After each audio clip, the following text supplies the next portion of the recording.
Hi, I'm Reverend Tom Kearns, and welcome to 333 Magic 9, where the tarot cards and the astrology stars come together to help you. Now, 2022 will be a different year than 2021, but there still are some critical days that you need to know about because they can affect your love, your money, and your career. So let's take a closer look at some of the important days in 2022. I hope you will like this video and also press the little bell for notifications when my new videos come out. The tarot card for the first quarter is the Death card, which represents death and the possibility of resurrection. The tarot card for the second quarter is the Magician, which represents spiritual power being used on the earth plane for creation. The tarot card for the third quarter is the Seven of Cups, which represents misrepresentation, confusion, and temptation. The tarot card for the fourth quarter is the Wheel of Fortune, which represents a new cycle with new potential in the spiritual continuity behind the ever-changing world. Capricorn, the card for the first quarter and overshadowing the whole year is the Death card. The Death card represents not only death, but the possibility of rebirth and renewal. It can also represent revolution and may be very apropos since Pluto, the planet of death and resurrection, will return to the exact degree it was at the birth of the United States of America. Now, this will represent a purging of people who have abused power and beliefs that are false. So there is hope for the future. And as we look down into the astrology, the year begins with 4 planets in your sign and the first house of personality. And since Venus is retrograde and conjunct Pluto, this is the perfect time to reevaluate how you want to express yourself in the coming year. This is time to make personal adjustments. Now, Mercury will go retrograde on January the 14th, suggesting a need for care with money and resources. And Uranus turns direct in your 5th house on the 18th, suggesting a need to redirect your creative and romantic energies. As we go into February, the Sun, Moon, and Saturn will all be together in a conjunction in your 2nd house, which may bring a sense of seriousness to money and possessions. So control your spending and plan for the future and protect your possessions.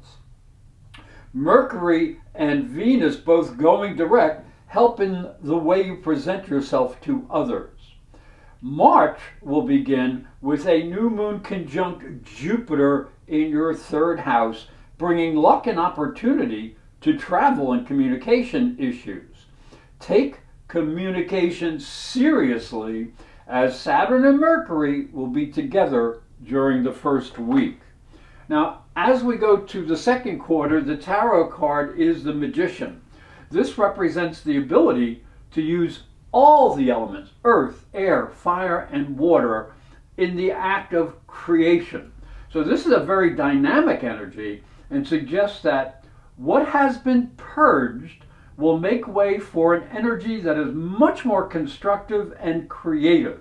It also suggests that there is spiritual power being used on the earth plane, which would coincide with Jupiter moving from Pisces to the sign of Aries. Now, as we look down into the astrology for the second quarter, April begins as Venus enters into Pisces and your 3rd house of intellect. Now, this is a very positive influence that can help in learning and communications. So listen to other people and express yourself with sensitivity. Jupiter will conjunct Neptune on the 12th, bringing an opportunity to develop your intuition. You may get a glimpse of the future. The new moon will end April and begin May with a powerful boost of energy in your 5th house.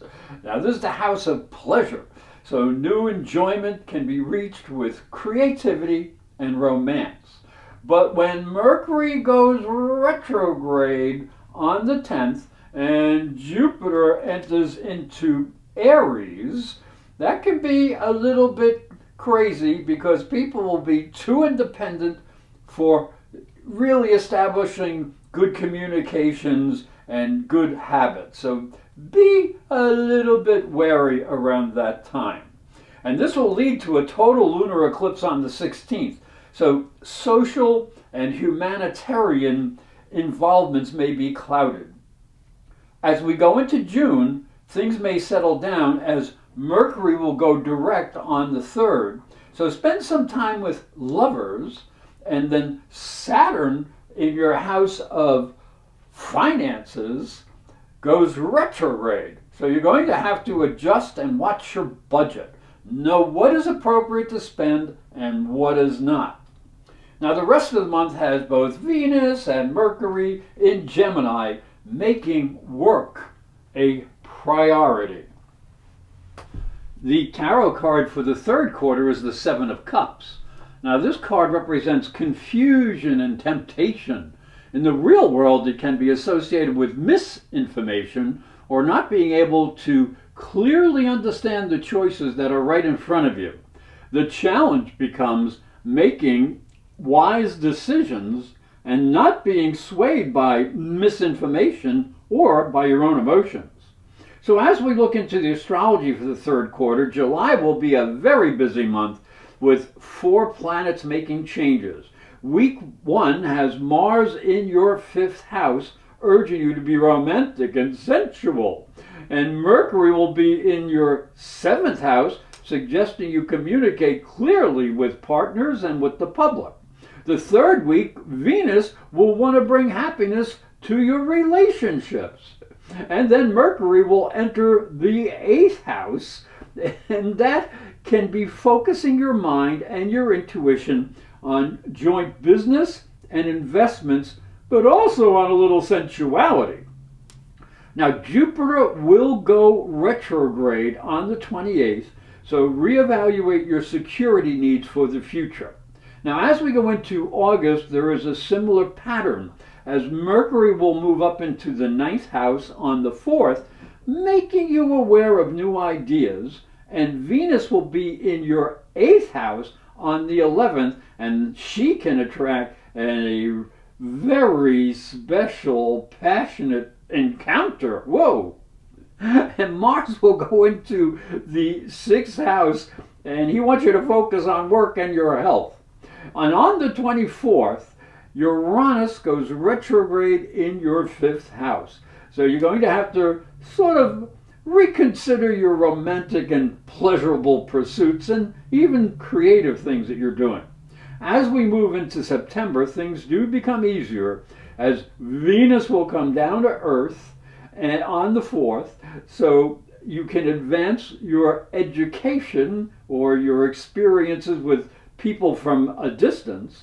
Mercury will go retrograde in your 10th house, and that suggests you need to clarify your career plans and be careful with higher ups. Make sure they understand what you're doing. Now, as we go into the 4th quarter, the tarot card is the Wheel of Fortune. It depicts the 4 fixed signs of the zodiac, bringing a sense of the spiritual continuity that lies behind the ever-changing nature of the world. This is a very positive card and suggests that our fortunes are taking a turn for the better. In fact, you may be feeling that way already. So enjoy the positive cycles of life. Now, as we look into the astrology, October begins with Mercury going direct in your 9th house. This can be very beneficial for understanding the rules of the game of life and focusing on your ambitions and goals. Pluto will turn direct in your 1st house on the 8th, bringing adjustments to the way you express yourself. And then Saturn will turn direct, and this is on the 23rd in your second house, bringing more efficiencies with money and finances. Now, November will begin as Mars will go retrograde right here in your sixth house, so be careful with your daily routine and work responsibilities. If you have to, make adjustments. And then a total lunar eclipse on the 8th warns against being too passionate or emotional because that can throw you off track.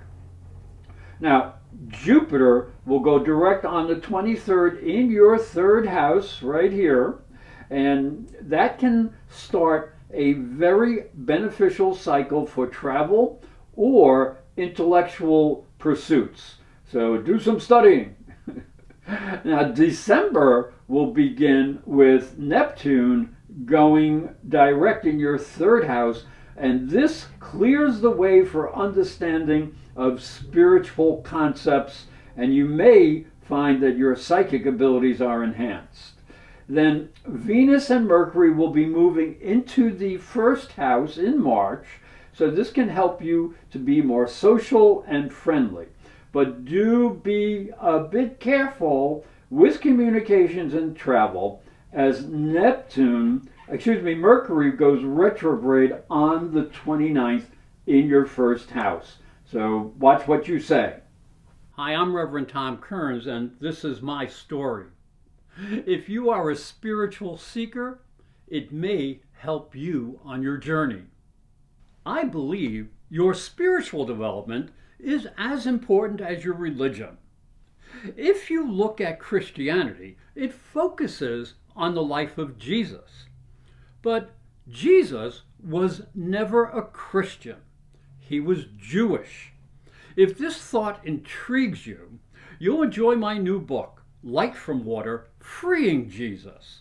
It's available on Amazon.com and through fine bookstores. And it may help you on your spiritual journey. I hope you will like this video and also press the little bell for notifications when my new videos come out. I'd like to thank you for watching. I'd like to thank you for listening. And please subscribe because these videos are free, and that's a great price.